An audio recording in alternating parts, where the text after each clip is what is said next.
Dans les Landes, hier, une manifestation anti-corrida a dégénéré. Bilan, 8 blessés, dont un grave. Des militants s'étaient en fait infiltrés dans le public d'une noviada où des jeunes taureaux sont mis à mort. Ils ont envahi l'arène et leur évacuation a tourné à l'affrontement. Nathalie Lambert et Julie Calderon.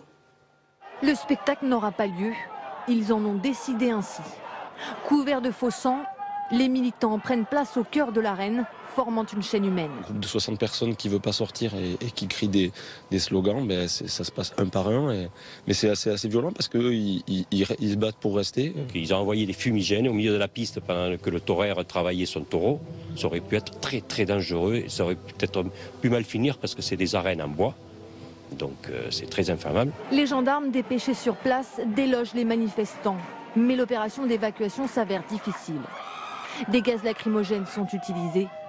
Des militants montent sur le camion qui abrite les jeunes taureaux. L'un d'entre eux tombe. Il souffre ce soir d'un traumatisme crânien. 7 autres manifestants sont blessés. Alors, nous n'avons rien cassé du tout.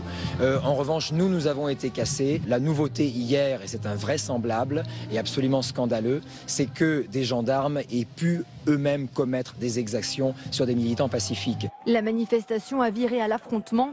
Alors ce matin, lorsque le militant rencontre le maire de la ville, le débat est houleux. Mais pour l'instant, nous sommes dans notre droit.